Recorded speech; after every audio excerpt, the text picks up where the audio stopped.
हाय, मैं सोनाली हूँ। वीडियो शुरू करने से पहले मेरे चैनल सोनाली वॉइस को सब्सक्राइब करें और रेगुलर अपडेट पाने के लिए बगल में दिए गए बेल आइकन को प्रेस करें।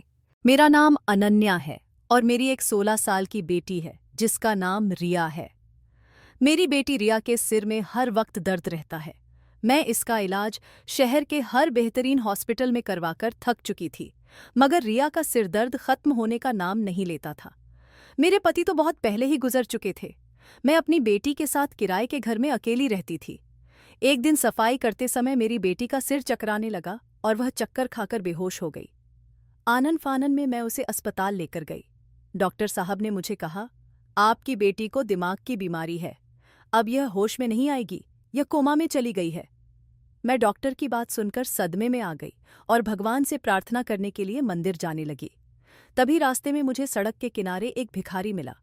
भिखारी ने मुझे देखते ही कहा, मैं तेरी परेशानी जानता हूं कि तू किस मुसीबत में आ गई है। अगर तुम मुझसे अब भी शादी कर लो तो तेरी परेशानी अभी खत्म हो जाएगी और तेरी बेटी कोमा से बाहर आ जाएगी। उसका सिरदर्द भी ठीक हो जाएगा। मैंने अपनी बेटी रिया की खातिर उस भिखारी से शादी कर ली। शादी करने के फौरन बाद रिया को होश आ गया और उसका सिरदर्द भी खत्म हो गया। मैं दुल्हन बनकर कमरे में बैठ गई, मगर उस वक्त मेरी जान निकल गई जब उस भिखारी ने मेरी बेटी रिया को देखा।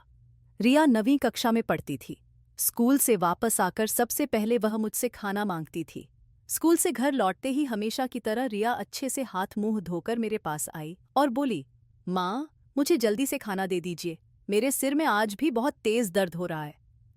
मैं रिया के सिर दर्द से तंग आ चुकी थी। शहर के सभी बड़े बड़े डॉक्टरों को दिखा चुकी थी, पर रिया को आराम नहीं मिल रहा था। उसकी दवाई हर वक्त मेरे पास मौजूद रहती थी। मैं भागकर रिया के पास गई। वह बोली, माँ, ऐसा लगता है जैसे कोई मेरे सिर में कील ठोक रहा हो। वह दोनों हाथों से अपना सिर दबाने लगी। उसकी हालत देखकर मेरा तो दिमाग ही चकरा गया। मैंने जल्दी से रिया को पानी दिया और दवाई पिला दी। कुछ देर बाद मैंने रिया से पूछा, अब कुछ आराम मिला? रिया ने हाँ में सिर हिला दिया और बोली, माँ, मैं अब पहले से बेहतर हूं। मैं बोली, चलो डॉक्टर के पास चलते हैं। लेकिन रिया ने ना में सिर हिला दिया और बोली, माँ, मैं अब जरा आराम कर लूं। इतना कहकर रिया अपने कमरे में चली गई, पर मैं अभी तक कांप रही थी। मेरा दिल बहुत परेशान था कि न जाने मेरी बेटी को क्या हो गया है। शाम को जब रिया अपने कमरे से बाहर आई तो बहुत तरोताज़ा लग रही थी। उसे खुश देखकर मैं एक बार फिर से जी उठी थी। अगले दिन रिया स्कूल चली गई। वापसी पर फिर उसके सिर में दर्द था। मैंने उससे कहा, डॉक्टर के पास चलो, लेकिन वह फूट फूट कर रोने लगी और बोली, माँ, अगर आप मुझे डॉक्टर के पास ले गईं तो मेरा मरा हुआ मुंह देखेंगी। मैं डॉक्टर के पास जा जाकर थक चुकी हूं। मैंने जल्दी से उसे दवाई खिलाई और कहा, तुम कुछ दिन स्कूल नहीं जाओगी और घर पर ही आराम करोगी। लेकिन रिया ने कहा, माँ, मैं स्कूल की छुट्टी नहीं करूंगी। इस बात पर मुझे गुस्सा आ गया।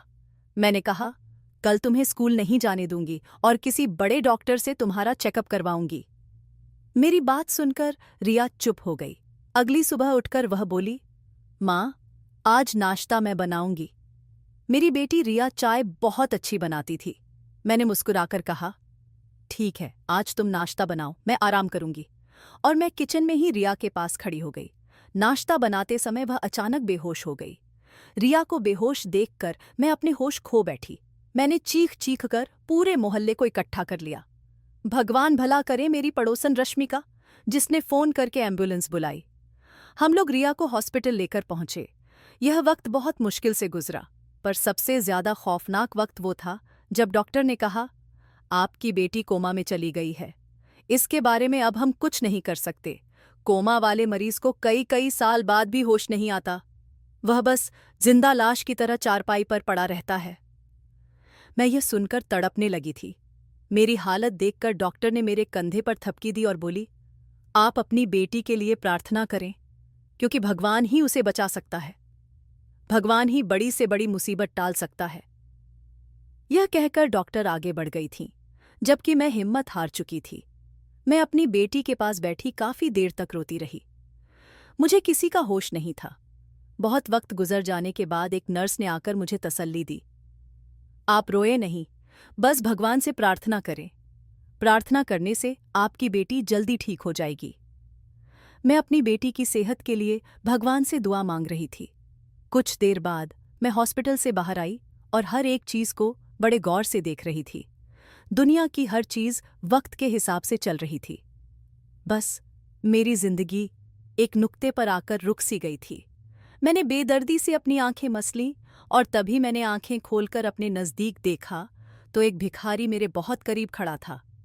मैंने कुछ पैसे देने के लिए जल्दी से अपने पर्स से पैसे निकाले तो वह भिखारी बोला, क्यों परेशान हो?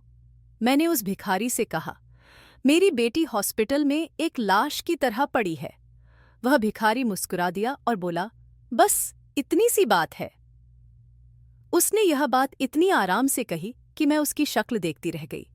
उस भिखारी ने मुझे कहा, मेरे पास तुम्हारी परेशानी का हल मौजूद है। मैं नासमझी से उसकी तरफ देखती रही। उसने मुझे कहा, अगर तुम मुझसे शादी कर लो और जब तक तुम शादी करके वापस आओगी तुम्हारी बेटी बिल्कुल ठीक हो जाएगी। भिखारी की यह बात सुनकर मेरे पैरों के नीचे से जमीन निकल गई, क्योंकि मैंने अपनी बेटी के सिरदर्द वाली बात उस भिखारी को नहीं बताई थी। मैंने उसकी बात पर यकीन करना चाहा और उससे बोली, तुम इस बात को इतने यकीन से कैसे कह सकते हो? भिखारी मुझे बोला, मैं कुछ करने से पहले बड़े बड़े दावे नहीं करता।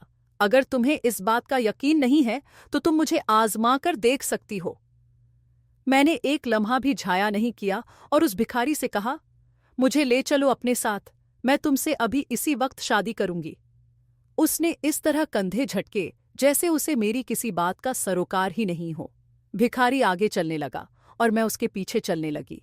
मैं सोच रही थी कि अगर इस भिखारी की बात सही हुई और मेरी बेटी ठीक हो गई तो मैं इस भिखारी को अपना पति मान लूंगी, इसे अपनी सिर आंखों पर बिठा रखूंगी। वह भिखारी मुझे एक मंदिर में ले गया और उसने वहां के पंडित जी से कहा, माँ के इससे शादी करनी है। वहां के पंडित जी ने मुझे अजीब सी नजरों से देखा, जैसे वो समझना चाह रहे हों कि कहीं मैं पागल तो नहीं जो इस भिखारी से शादी करने के लिए तैयार हो गई, क्योंकि मुझमें जैसी खूबसूरत और बाकायदा औरत इस मैले कुचैले भिखारी से कैसे शादी कर सकती है? यह तो एक अनहोनी ही थी। खैर, पंडित जी ने बिना वक्त बर्बाद किए मेरी शादी भिखारी से करवा दी। जब शादी हो गई तो भिखारी ने मुझे अस्पताल के बाहर छोड़ दिया और कहा, अंदर जाकर देख लो, तसल्ली कर लो, तुम्हारी बेटी अब बिल्कुल ठीक है। और मुझे बोला, मैं शाम में तुम्हारे घर आऊंगा, मुझे तुम्हारे घर का पता मालूम है। मैं भिखारी की बात सुनकर बहुत ज्यादा हैरान और परेशान हुई। मैंने उससे कुछ नहीं कहा और हॉस्पिटल के अंदर चली गई, क्योंकि उस वक्त मेरे लिए सबसे ज्यादा जरूरी मेरे पति की इकलौती निशानी मेरी बेटी थी। मैं जैसे ही हॉस्पिटल के अंदर पहुंची, एक नर्स भागकर मेरे पास आई और बोली, आप कहाँ चली गई थीं? हमने आपकी तलाश में पूरा वार्ड छान मारा है। मैं बोली, क्यों, सब ठीक तो है ना? नर्स ने हाँ में सिर हिला दिया और बोली, आपकी बेटी को होश आ गया है। नर्स ने मुझे कहा, आपकी बेटी न सिर्फ होश में आ गई है बल्कि उसका दिमाग भी पहले की तरह ठीक तरीके से काम करने लगा है। उसे हर बात याद आ गई है। आप जाकर अपनी बेटी से मिलें। मैं भागकर अपनी बेटी के पास पहुंची। वह बेड पर बैठी मुस्कुरा रही थी और मुझे बोली, माँ, आप कहाँ गई थीं? मैंने कहा, मैं यहीं थी। अब तुम फिक्र मत करो, अब मैं आ गई हूं ना, तुम्हें छोड़कर कहीं नहीं जाऊंगी। अब मैं तुम्हारे पास ही हूं। डॉक्टर ने अभी मेरी बेटी को डिस्चार्ज नहीं किया था। उन्होंने कहा, अभी हम इसे एक दिन और अपने पास रखेंगे, देखेंगे कि कहीं इसकी तबीयत दोबारा खराब न हो जाए। मैंने उनकी यह बात मान ली, क्योंकि मुझे भिखारी को किया अपना वादा भी निभाना था। तो मैं नर्स को बोलकर घर वापस चली गई कि मेरी बेटी का बहुत ध्यान रखें। मैं कुछ देर के लिए घर जा रही हूं। अब मुझे उस भिखारी की करामत पर यकीन आ गया था। यकीनन वह कोई भगवान का सच्चा भक्त था और मैं उसे नाराज नहीं करना चाहती थी। दिल में यही खौफ था कि कहीं वह भिखारी मुझसे नाराज न हो जाए और मेरी बेटी फिर से कोमा में न चली जाए। मैं घर वापस आई और अपने बैग से एक कीमती जोड़ा बाहर निकाला। उसे गले लगाकर फूट फूट कर रोने लगी। मैंने कभी सपने में भी नहीं सोचा था कि मैं इस जोड़े को दोबारा कभी पहनूंगी, क्योंकि मैंने अपनी पूरी जिंदगी अपने पति के नाम कर दी थी। मेरा पति बहुत अच्छा इंसान था। मुझे नहीं लगता कि उसने अपनी पूरी जिंदगी में किसी को भी कोई तकलीफ पहुंचाई हो, मगर आज मेरे पति की आत्मा मुझे किसी और के लिए संवरते देखेगी तो यकीनन उसकी आत्मा को भी बहुत तकलीफ होगी। लेकिन मैं भी तो मजबूर थी ना। खैर, मैं दुल्हन की तरह तैयार होकर संवर कर अपने कमरे में बैठ गई। अभी थोड़ी देर ही गुजरी थी कि मेरे घर का दरवाज़ा खुला। मैं संभल कर बैठ गई, क्योंकि मैं जानती थी कि वह भिखारी ही होगा। मैं ख्वाबों में खोई हुई थी, लेकिन यह सब मैं अपनी बेटी के लिए कर रही थी। खैर, थोड़ी देर बाद वो भिखारी मेरे कमरे में दाखिल हुआ, मगर जिस रूप में वह मेरे कमरे में आया, उसे देखकर मेरे सिर पर आसमान टूट पड़ा था। दिल कर रहा था कि जमीन फट जाए और मैं उसमें समा जाऊं, क्योंकि वह भिखारी कोई और नहीं बल्कि मेरे लिए एक हकीकत थी। आपको मेरी कहानी सुननी होगी। मेरा नाम अनन्या है। यह उस वक्त की बात है जब मैं कॉलेज में पढ़ती थी। मैंने बड़े बड़े ख्वाब सजाए थे।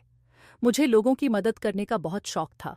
मैंने सोचा था कि जैसे ही मेरी पढ़ाई पूरी होगी, मैं गरीबों की सेवा के लिए एक एनजीओ खोल लूंगी।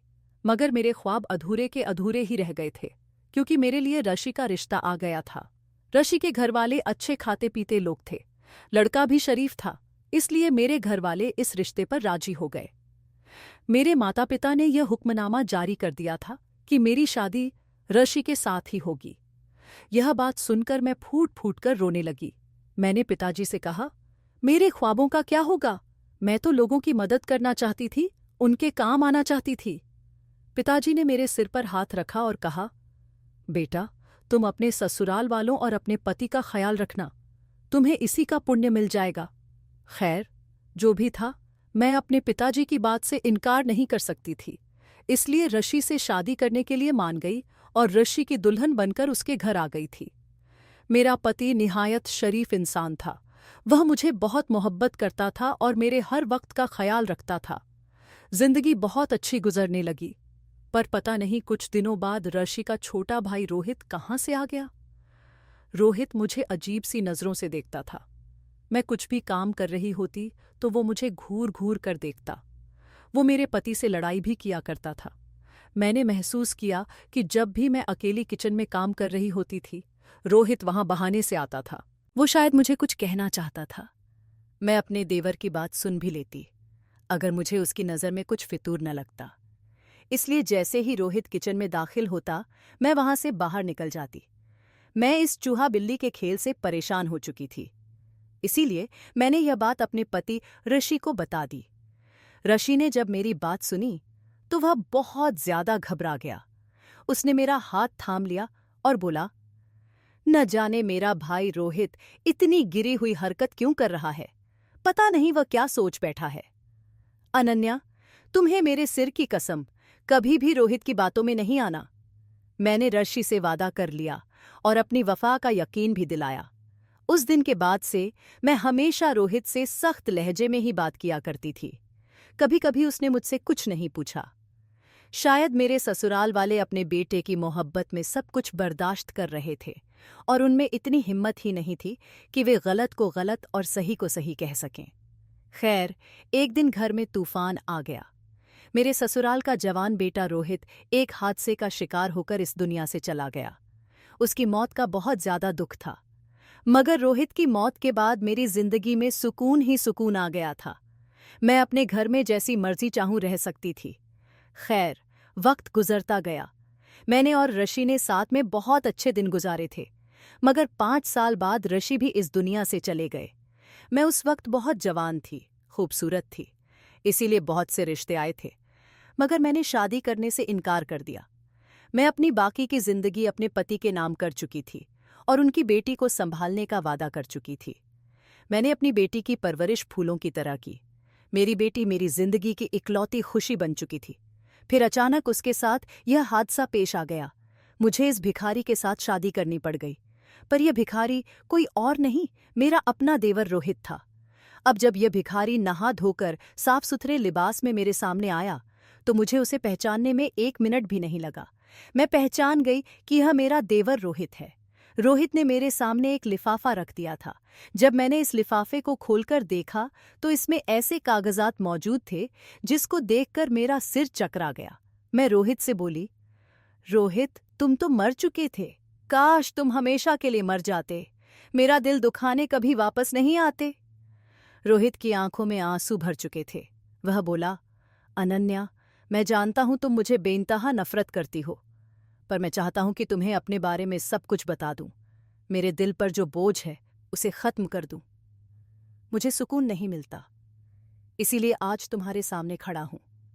तुमने पहले तो मेरी बात कभी नहीं सुनी, लेकिन आज मुझे कहने का मौका दो।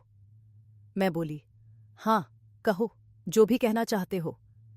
रोहित बोला, मैंने अपनी जिंदगी में बहुत ज्यादा परेशानियां झेली हैं। मैं हमेशा प्यार को तरसता रहा हूं।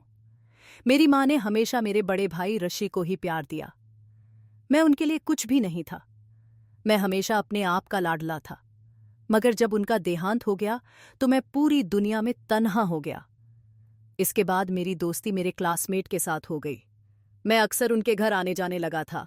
यूं ही मेरे दोस्त के बहन भाई मेरे बहन भाई बन गए। यूं ही हम बड़े हो गए और मैं अपने पैरों पर खड़ा हो गया। जब मैं नौकरी करने लगा, एक दिन किसी काम के सिलसिले में मेरे दोस्त को दूसरे शहर जाना पड़ा, तो उसने मुझे कहा कि मेरी बहन को कॉलेज से तुम ले आना। मैं उसकी बहन को कॉलेज से लेने गया तो मेरी नज़र एक दिन तुम पर पड़ गई। अनन्या, मैं पहली नज़र में तुमसे मोहब्बत कर बैठा था। मैंने बहुत मुश्किल से तुम्हारे बारे में मालूमात हासिल की थी और तुम्हारे बारे में अपनी माँ को बता दिया।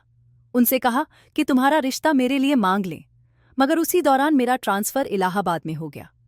जब मैं वहां से 2 महीने बाद वापस आया तो मैंने तुम्हें अपने घर में देखा। मेरी हैरत की इंतहा न रही। मैंने माँ से कहा कि आपने मुझे बिना बताए ऋषि की शादी अनन्या के साथ कर दी, वह भी उस लड़की से जिससे मैं शादी करना चाहता था। माँ ने मेरी आंखों में आंखें डालकर कहा, मैं कुछ नहीं जानती, बस यह लड़की तुम्हारे बड़े भाई की दुल्हन है, अब इसका आदर करना। मैं बहुत ज्यादा हैरान था कि मेरी सगी माँ मेरे साथ ऐसा कैसे कर सकती हैं।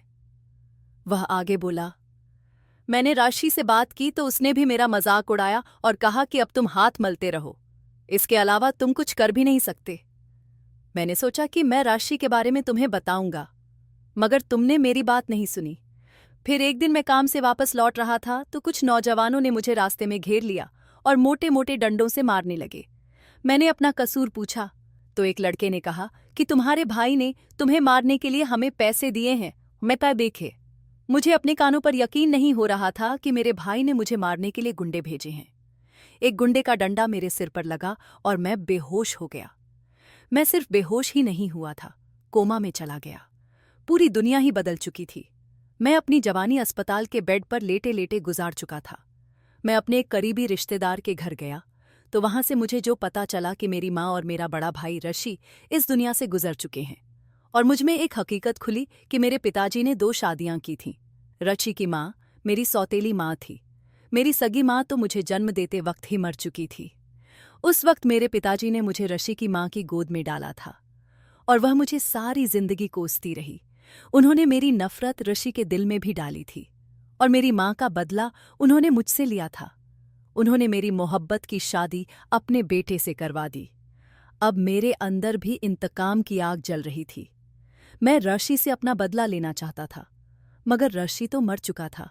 इसलिए मैंने सोचा कि मैं उसकी बेटी की जिंदगी तबाह कर दूंगा। रोहित ने आगे कहा, मैं स्कूल की वापसी पर तुम्हारी बेटी को रुमाल सूंघा देता। उस पर ऐसा केमिकल लगा होता जिसकी वजह से तुम्हारी बेटी के सिर में दर्द रहता था। निकाल का असर पूरे 1 हफ्ते तक रहता था। 1 हफ्ते बाद मैं तुम्हारी बेटी के करीब से गुजरता और उसे फिर से रुमाल सूंघा देता, जिसकी वजह से तुम्हारी बेटी बेहोश होती थी। मैंने पैसों का लालच देकर हॉस्पिटल के डॉक्टर को अपने साथ मिला लिया था और उनसे कहा था कि तुम्हें ऐसा कहना है कि ये लड़की अब कोमा में रहेगी। मैं आशी की बेटी की जिंदगी तबाह करके उसकी जवानी हॉस्पिटल के बेड पर खराब करना चाहता था। मैं हॉस्पिटल आया तो तुम्हें रोता हुआ देखा और मैं घबरा गया। मैंने खुद से ही कहा कि मैं क्या करना चाहता हूँ। मैंने खुद पर लानत भेजी कि मैं कैसा इंसान हूँ जो अपनी मोहब्बत को तकलीफ पहुंचा रहा हूँ। इसीलिए मैंने नाटक किया और तुमसे कहा कि तुम मुझसे शादी कर लो, तुम्हारी बेटी को होश आ जाएगा। तुम शादी करके हॉस्पिटल पहुंची, लेकिन इससे पहले ही मेरी बात पहुंच गई थी। मैंने हॉस्पिटल में नर्स से कहा कि आज इस लड़की को बेहोशी का इंजेक्शन नहीं देना। अनन्या, मैं तुमसे बहुत प्यार करता हूँ। अगर तिग्य तुम्हारे दिल में यह सब जानने के बाद भी मेरे लिए कोई जगह नहीं है, तो मैं तुम्हें तलाक देने के लिए तैयार हूँ। इस लिफाफे में मैंने तलाक के कागज रख दिए हैं। मैं हमेशा हमेशा के लिए यहाँ से चला जाऊंगा। रोहित ये कहकर वहां से जाने लगा। तभी मैंने रोहित से कहा, मुझे सोचने के लिए कुछ वक्त चाहिए। मैंने अपने दिल में ऋषि की मोहब्बत का जो ढांचा बनाया था वो तोड़ दिया था। ऋषि एक अच्छा इंसान तो क्या, इंसान कहलाने के लायक भी नहीं था। मैंने इसके लिए जो अपनी जिंदगी तबाह की वो गलत किया था। मेरे दिल में रोहित के लिए हमदर्दी पैदा होने लगी थी। रोहित अक्सर हमारे घर आने जाने लगा था और फिर एक दिन मैंने रोहित को अपना लिया। रोहित ने भी मेरी बेटी रिया को अपना लिया था। उसके दिल में जो कड़वाहट थी ऋषि की बेटी के लिए वो खत्म हो चुकी थी। और आज रोहित, मैं और मेरी बेटी, हम सब खुशी खुशी एक साथ रहते हैं। दोस्तों, उम्मीद करती हूँ आपको हमारी कहानी पसंद आई होगी। कहानी पसंद आई है तो वीडियो को लाइक करें।